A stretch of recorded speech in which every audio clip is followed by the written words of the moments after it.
अस्सलामुअलैकुम दोस्तों, मैं वफ़ा लांगो आपको अपने चैनल ग्रामर इन डिटेल में खुशामदीद कहता हूँ। अगर आप नए हैं और चैनल को सब्सक्राइब नहीं किया है तो चैनल को सब्सक्राइब करें और बेल आइकन को प्रेस करें ताकि आपको ग्रामर के हवाले से मज़ीद वीडियोस की अपलोड मिलती रहे। आज हम डिस्कस करेंगे डाई ट्रांजिटिव वर्ब ऑफर कि हम इसको एक्टिव वॉइस से पैसिव वॉइस में कैसे चेंज करेंगे। इसको स्टार्ट करने से पहले हम डाई ट्रांजिटिव वर्ब की डेफिनेशन को डिस्कस करेंगे। डाई या डी के मानी है दो, ट्रांजिटिव जो पैसिव वॉइस में चेंज हो सकता हो, वर्ब जो एक्शन जाहिर करता हो। So those verbs which need two objects, ऐसे वर्ब्स जिनको दो ऑब्जेक्ट की जरूरत हो, and can be changed in passive voice into 4 ways, और हम इनको पैसिव वॉइस में 4 तरीके में चेंज कर सकते हो। उनको हम क्या कहते हैं, डाई या ditransitive verbs. Ditransitive verbs को एक डायरेक्ट ऑब्जेक्ट की जरूरत होती है और एक इनडायरेक्ट ऑब्जेक्ट की। डायरेक्ट ऑब्जेक्ट क्या है, ऑल नॉन लिविंग्स, जितने भी गैर जानदार है उनको हम डायरेक्ट ऑब्जेक्ट कहते हैं। गैर जानदार को हम डायरेक्ट ऑब्जेक्ट कहेंगे। And all livings are called, जितने भी जानदार है उनको हम क्या कहेंगे, इनडायरेक्ट ऑब्जेक्ट। सो गैर जानदार ऑब्जेक्ट को डायरेक्ट ऑब्जेक्ट और जानदार ऑब्जेक्ट को इनडायरेक्ट ऑब्जेक्ट कहेंगे। इनको दो ऑब्जेक्ट की ज़रूरत की होती है, एक डायरेक्ट और एक इनडायरेक्ट की। अगर आप इनके साथ एक ऑब्जेक्ट लगाएंगे तो मानी मुकम्मल नहीं होगा।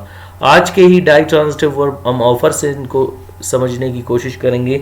अगर मैं कहता हूं यू ऑफर एम, आप उसको ऑफर करते हैं, क्वेश्चन रेज होता है कि आप उसको ऑफर क्या करते हैं।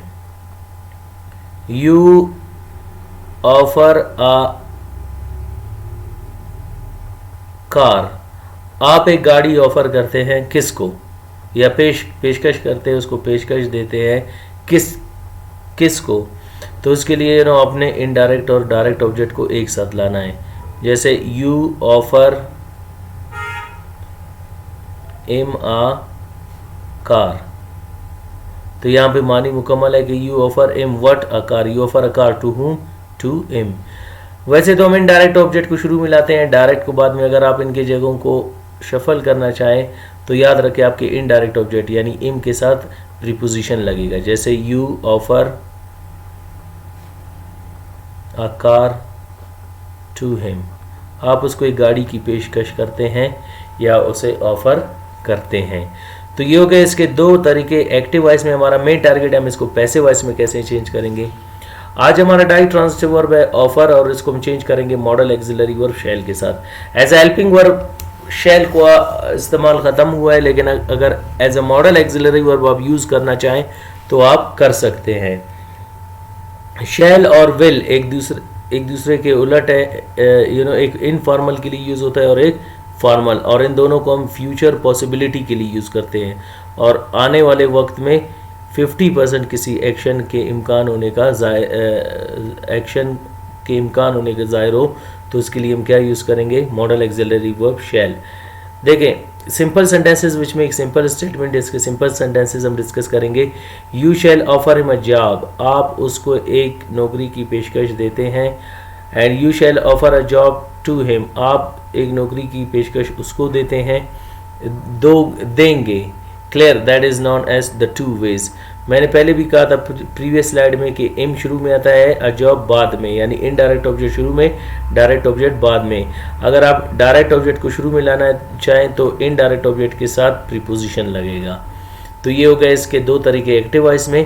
पैसिव वॉइस में चेंज करने से पहले हम इनके रूल्स को डिस्कस करेंगे। याद रखें, जब आप अपने सब्जेक्ट को ऑब्जेक्ट की जगह पर लाएंगे यानी बाय यू बनाएंगे, तो यहाँ पे बाय यू को हम क्या कहेंगे, ऑब्जेक्ट नहीं कहेंगे, बल्कि हम इसको कहेंगे एजेंट। और एजेंट का उर्दू क्या है, काम करने वाला, यानी इस पूरे जुमले में काम कौन कर रहा है।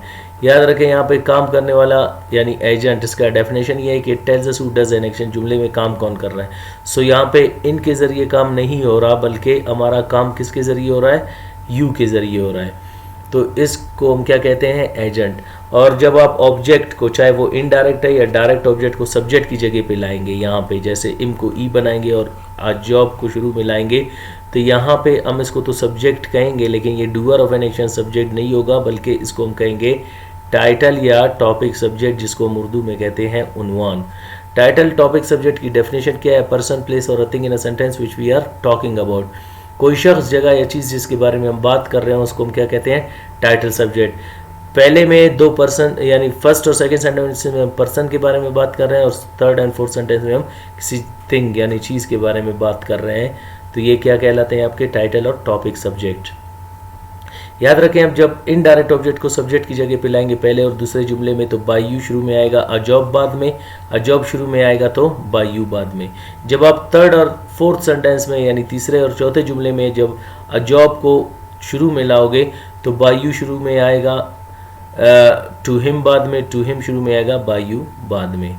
अब इनका फर्स्ट तरीका क्या होगा? पैसिव में I shall be offered by you a job, I shall be offered a job by you, a job shall be offered by you to him, a job shall be offered to him by you। तर्जुमा कुछ इस तरह होगा, आपको अच्छा उसको आपके ज़रिए एक नौकरी की पेशकश दी जाएगी, उसको एक नौकरी की पेशकश आपके ज़रिए दी जाएगी, नौकरी की पेशकश आपके ज़रिए उसको दी जाएगी, नौकरी की पेशकश उसको आपके ज़रिए दी जाएगी। तो ये हो गए इसके सिंपल सेंटेंसेस। नेक्स्ट हमारे पास है negative sentences. Those sentences in which we deny the statement, reject the statement and refuse the statement are called negative sentences. You shall not offer him a job, you shall not offer a job to him. He shall not be offered by you a job, he shall not be offered a job by you, a job shall not be offered by you to him, and a job shall not be offered to him by you. आप उसको एक नौकरी की पेशकश नहीं देंगे, आप एक नौकरी की पेशकश उसको नहीं देंगे, उसको आपके ज़रिए एक नौकरी की पेशकश नहीं दी जाएगी, उसको एक नौकरी की पेशकश आपके ज़रिए नहीं दी जाएगी, नौकरी की पेशकश उसके आपके ज़रिए उसको नहीं दी जाएगी, नौकरी की पेशकश उसको आपके ज़रिए नहीं दी जाएगी। नेक्स्ट हमारे पास है interrogative sentences. Those sentences in which we ask question and put queries are called interrogative sentences. Shall you offer him a job, shall you offer a job to him. Shall he be offered by you a job, shall he be offered a job by you, shall a job be offered by you to him, shall a job be offered to him by you. क्या आप उसको एक नौकरी की पेशकश देंगे, क्या आप एक नौकरी की पेशकश उसको देंगे, क्या उसको आपके ज़रिए एक नौकरी की पेशकश दी जाएगी, क्या उसको एक नौकरी की पेशकश आपके ज़रिए दी जाएगी, क्या नौकरी की पेशकश आपको उसके ज़रिए दी जाएगी, क्या नौकरी की पेशकश आपको उसके ज़रिए दी जाएगी। तो ये हो गए हमारे पास इंटरोगेटिव सेंटेंसेस। नेक्स्ट हमारे पास है formal sentences. Those sentences in which we ask question, deny the statement, we ask them in a formal and polite way are called formal sentences. Formal sentences में आप सवाल पूछते हैं, बयान को इनकार करते हैं, उन्हें रस्मी तरीके से, अदबी तरीके से अपने से बड़ों के साथ या उनके साथ जिनके साथ आप क्लोज नहीं है यूज़ करते हैं। Shall you not offer him a job, shall you not offer a job to him. क्या आप उसको एक नौकरी की पेशकश नहीं देंगे, क्या आप एक नौकरी की पेशकश उसको नहीं देंगे। Shall he not be offered by you a job, shall he not be offered a job by you, shall a job not be offered by you to him, shall a job not be offered to him by you. क्या आप उसको एक नौकरी की पेशकश नहीं देंगे, क्या आप एक नौकरी की पेशकश उसको नहीं देंगे, क्या नौकरी की पेशकश आपके ज़रिए उसको नहीं दी जाएगी, क्या नौकरी की पेशकश उसको आपके ज़रिए नहीं दी जाएगी। Informal sentences, those sentences in which we ask question, deny the statement and we ask them in a informal way. वो जुमले जिनमें हम सवाल पूछते हैं, बयान को इनकार करते हैं, उन्हें गैर रस्मी तरीके से, बेअदबी तरीके से, अपने से छोटों के साथ, दोस्ताना माहौल में या इनके साथ जिनके साथ आप क्लोज है उनके साथ यूज़ करेंगे। शैल नॉट का फॉर्म शांट होगा। Shan't you offer him a job, shan't you offer a job to him. क्या आप उसको एक नौकरी की पेशकश नहीं देंगे, क्या आप एक नौकरी की पेशकश उसको नहीं देंगे। Shan't he be offered by you a job, shan't he be offered a job by you, shan't a job be offered by you to him, shan't a job be offered to him by you. क्या उसको आपके ज़रिए एक नौकरी की पेशकश नहीं दी जाएगी, क्या उसको नौकरी की पेशकश आपके ज़रिए नहीं दी जाएगी, क्या नौकरी की पेशकश आपके ज़रिए उसको नहीं दी जाएगी, क्या नौकरी की पेशकश उसको आपके ज़रिए नहीं दी जाएगी।